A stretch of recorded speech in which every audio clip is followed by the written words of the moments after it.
kita kuat.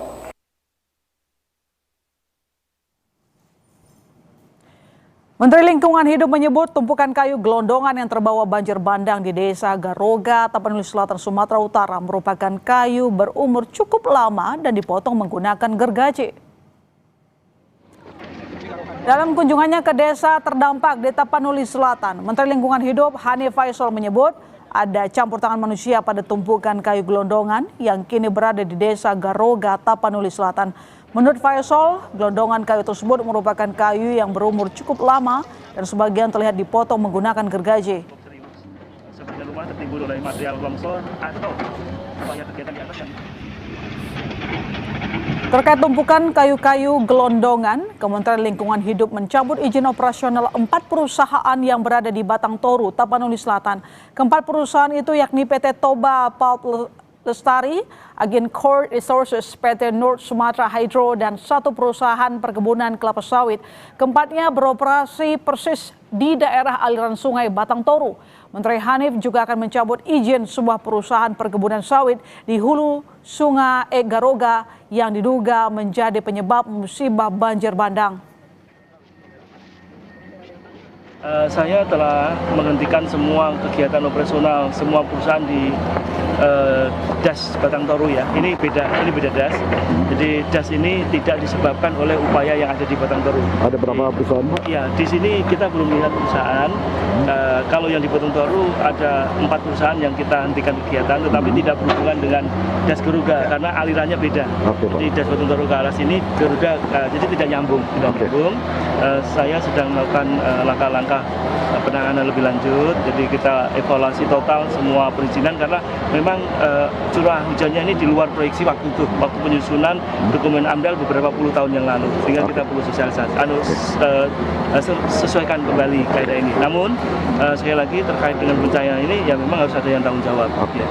Saya akan ke sana, habis ini saya akan terbang ke sana. Saya pastikan saya akan segera tutup perusahaan itu untuk dilakukan audit lingkungan dan investigasi. Jika izin operasional perusahaan sudah dicabut, lalu apa langkah selanjutnya untuk membawa para pelaku perusakan hutan di Sumatera bisa dipidana?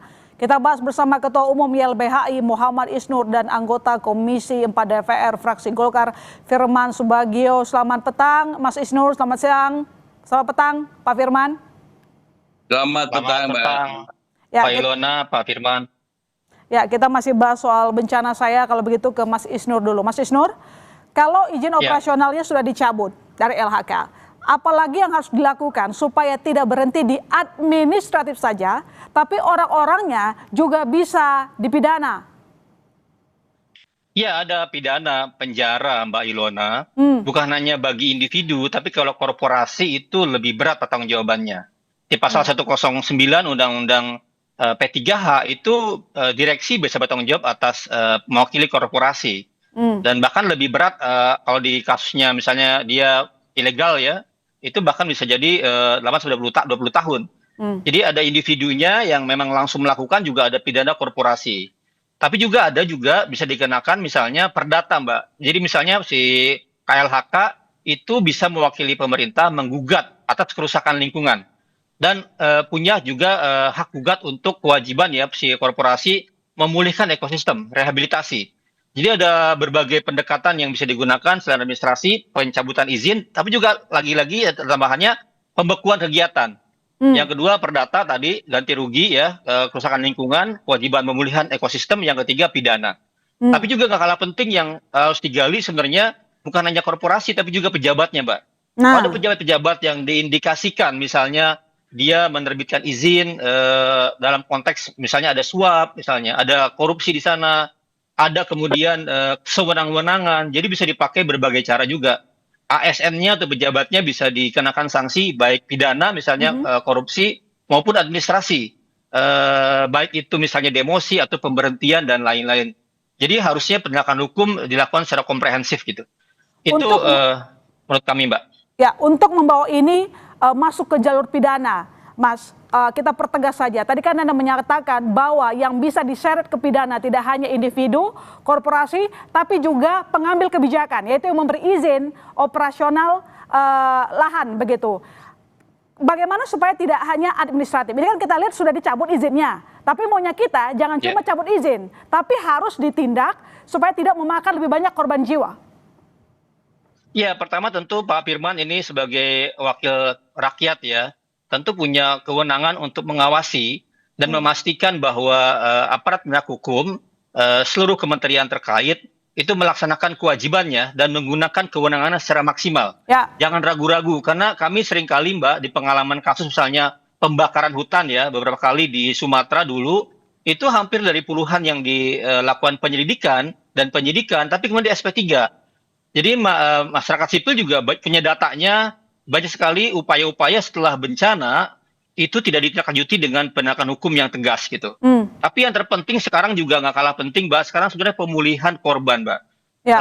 Itu yang juga seringkali luput ya, karena laporan dari LBH Banda Aceh, LBH Sumatera, LBH Padang, sangat banyak masih korban yang belum mendapatkan bantuan. Dan suasananya mencekam di sana sini gitu. Jadi dua ini harus beriring. Narasi dan juga instruksinya gitu. Jadi kepemimpinan presiden itu harus tegas ya. Kalau misalnya BNPB kepalanya dianggap tidak mampu menangani, ya ganti kepala BNPB-nya dengan yang cakap menangani misalnya. Nah, saya mengharapkan peran fungsi DPR sebagai pengawas yang langsung ketemu dan dialog dengan eksekutif ya, dengan pemerintah bisa tegas. Ya, demikian Mbak Ilona. Ya, Pak Firman, bagaimana tanggung jawab dari legislatif untuk terus memantau pencabutan izin, jangan cuma administratif tapi juga sampai pidana. Semua harus kena, Pak. Siapa yang melakukan, tidak hanya individu perusahaan tapi juga pemberi izin, yaitu pemangku kebijakan. Iya, terima kasih Mbak. Jadi kembali yang disampaikan Bung Isnur tadi sudah jelas bahwa di dalam Undang-Undang Nomor 18 Tahun 2013 itu ada ketentuan-ketentuan yang mengatur terhadap ketentuan-ketentuan sanksi, baik administratif maupun pidana. Oleh karena itu nanti kita serahkan mekanisme kepada aparat penegak hukum dan tentunya akan diawali dari kementerian daripada kehutanan itu sendiri. Nah, oleh karena itu nanti dari DPR mempunyai kewenangan-kewenangan yaitu pengawasan. Oleh karena itu kemarin kami sudah mengusulkan bahwa dengan ada peristiwa ini, karena di sana mayoritas itu yang terkait adalah penambang semua, sehingga nanti kami akan bentuk tim panja. Tim panja itulah yang bisa ikut mengawasi dan sekaligus bisa mengundang semua para pihak untuk dimintai keterangan dan penjelasan. Nah, oleh karena itu nanti di dalam proses perizinan, di dalam Undang-Undang Pasal 1 kan ada mekanisme hak dan kewajiban. Nah, dari situ nanti panja bisa menyisir apakah ini ada penyimpangan-penyimpangan dari cara-cara pemberian izin, atau ada pembiaran, atau ada yang namanya unsur-unsur lain. Oleh karena itu nanti di dalam ketentuan ini yang harus kita jadikan pijakan, ini udah clear kok di Undang-Undang Pasal 1. Nah, di situ nanti akan ada sanksi. Sanksi itu administrasi sampai pidana. Oleh karena itu pidana ini bisa juga dijatuhkan kepada orang per orang maupun siapa yang membantu, bahkan membawa peralatan-peralatan yang tanpa ada izin sah, itu pun ada sanksi pidananya. Jadi oleh karena itu yang paling penting sekarang ini adalah transparansi daripada proses hukumnya. Oleh karena itu di dalam Undang-Undang Nomor 18 2013 ini kami sangat mengharapkan partisipasi masyarakat seperti Bung Isnur ini nanti ikut bersama-sama DPR memantau dan mengawasi supaya proses hukumnya itu jangan sampai terjadi hengki-pengki akhirnya 86 begitu. Iya, yang kita khawatirkan juga tadi disampaikan oleh Mas Isnur ya, seringkali kasus-kasus seperti ini berakhir SP3. Benar demikian Mas, kasih contohnya, beri jawab sama Pak Firman. Iya. Iya, itu oleh karena itu kan terjadi hengki-pengki namanya kan.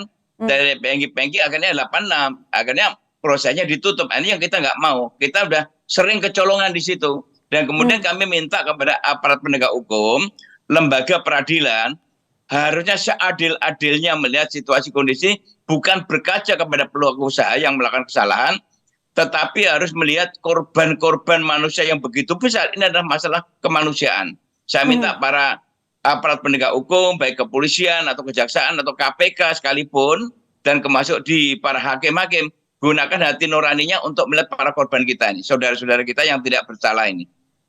Mas Isnur, kemarin saat ke Batang Ya. Toru, Menteri LH bilang AMDAL perusahaan yang izinnya ditutup usianya sudah lama. Nah, apakah ini berarti ada kelalaian pemerintah dalam pengawasan AMDAL perusahaan nakal? Ya, memang begitu praktiknya, Mbak. Jadi saya tadi ingin tegaskan, pertanggungjawaban itu bukan hanya di korporasi yang memang bisa kena ya. Dan mereka tuh korporasi ada namanya prinsip, Mbak, strict liability, tanggung jawab mutlak. Jadi pembuktiannya bukan di pemerintah yang membuat, tapi tanggung jawabnya di korporasinya. Pembuktian unsur kesalahannya langsung diterapkan di dia. Ketika dia misalnya di wilayah dia ya, izin usaha dia kemudian terbukti ada deforestasi atau ilegal dan lain, dia langsung kena tuh. Terus yang kedua ada namanya tanggung jawab pengurus, vicarious liability. Namanya direksi, pengurus dia kena tanggung jawabnya. Dia nggak bisa, itu kan anak buah saya di lapangan yang Shinso, nggak bisa gitu. Direksi pasti kena tanggung jawab gitu. Tapi di sisi lain, kewajiban mengawasi, kewajiban melakukan pemantauan, kewajiban menegakkan hukum, itu kewajiban hukum. Ketika ada satu kewajiban hukum yang nggak dilakukan oleh petugas ya, oleh aparat, oleh pemerintah, maka ada sanksinya juga. Ya. Sanksinya tergantung, misalnya kalau dia persetujuan diam-diam, berarti kan dia ada unsur korupsinya. Maka kenakan unsur pasal korupsi. Dan dalam konteks namanya sumber daya alam, Mbak, jadi KPK itu pernah membentuk namanya GNPSDA 2015, Gerakan Nasional Pencegahan Sumber Daya Alam. Jadi memang korupsi yang terbesar, Mbak, di Indonesia ini adalah korupsi sumber daya alam. Karena kerakusannya, kalau bahasa presiden ya serakah nomiknya itu di situ terjadi. Jadi penting sebenarnya semua lini itu ngepung. Ya, karena lawannya bukan main-main, lawannya benar-benar yang bisa mengendalikan banyak hal, bisa membuat petugas pemerintah itu diam bertahun-tahun gitu. Itu, Mbak. Jadi Anda melihat ini kelalaian, pembiaran atau apa? Karena sebenarnya kalau menjaga hutan itu banyak di sana ya, ada pemerintah, ada polisi hutan. Saya juga tidak tahu kemana itu sampai sekarang terjadi bencana, kita nggak tahu penjagaannya selama ini gimana. Ya, itu ada level, Mbak. Level namanya level of infliction. Ada yang dia memerintahkan bahkan. Izinnya dia berikan, dia aktif gitu. Ada yang persetujuan diam-diam. Ya, ada yang dia karena tidak memenuhi kewajibannya saja. Ya, dia misalnya lalai atau misalnya dia sibuk ngurusin yang lain gitu. Ya. Itu level-levelnya ada dilakukan ya. Tapi pertanggungjawaban sepenuhnya juga dari petugas-petugas pemerintah ini, kepala-kepala dinas ya. Kemudian yang memberikan izin, misalnya bupati, gubernur, bahkan sampai menteri. Oke. Makanya saya bilang kemarin penting dievaluasi Menteri Kehutanan ini, Menteri Kehutanan, ya kan, itu harus dievaluasi. Menteri Lingkungan Hidup harus dievaluasi. Kan mereka harusnya setiap izin dijaga oleh dia. Kalau ada AMDAL yang sudah mati atau AMDAL-nya dibuat-buat, harusnya Menteri bisa punya kecepatan ambil alih misalnya, gitu. Ya, Pak Firman, kritikan keras terhadap Menteri Kehutanan dan sejumlah menteri yang dianggap lalai atau bahkan membiarkan, tadi saya kutip kalimat dari Mas Isnur. Apa komitmen dari legislatif untuk memastikan pemberi izin juga jangan sampai lepas terkait akibat bencana yang menewaskan banyak korban jiwa, apalagi Komisi 4 sudah membentuk Satgas Alih Fungsi Lahan? Ya, oleh karena itu tadi Bung Isnur sudah menjelaskan secara rigid di dalam Undang-Undang Nomor 18 2013 tadi. Oleh karena itu nanti di dalam pelaksanaannya itu kan pemerintah yang akan melaksanakan bersama para penegak hukum. DPR untuk memperkuat fungsi pengawasan maka dibentuk panja. Nah, dari panja nanti itu kami juga bisa mengundang partisipasi masyarakat dan kemudian seperti Bung Isnur bisa kita undang untuk memiliki data-data apa atau kemudian para pelaku usaha. Karena di dalam pemberian izin itu ada hak dan kewajiban. Apakah hak dan kewajiban itu dijalankan atau tidak? Nah, kalau memang di dalam pemberian izin itu ada kewajiban-kewajiban yang dilakukan dan kemudian yang diamanatkan dan kemudian tidak dilaksanakan dengan baik dan kemudian aparat juga tidak pernah mengevaluasi dan kemudian di dalam rencana kerja tahunan itu kemudian ada penyimpangan, berarti ada unsur pembiaran. Kalau ada unsur pembiaran itu artinya aparat itu kena sanksi hukum juga di dalam Undang-Undang Nomor 18. Kemudian penerbitan izin itu benar nggak caranya? Nah, nanti di panja itu bisa melihat siapa yang mengeluarkan izin, menteri siapa, itu bisa kita panggil juga begitu. Oke, baik. Singkatnya kalau misalnya mereka terbukti sembarangan kasih izin, mundur saja ya Pak, singkat. Ya atau enggak? Ya jelas kalau memang dia dalam pemberian izin itu menyimpang, itu ada pelanggaran hukum. Ya, pelanggaran hukum secara pidana. Baik, terima kasih Pak Firman, terima kasih Mas Isnur telah bergabung di Kompas Petang. Selamat petang. Terima kasih, selamat petang.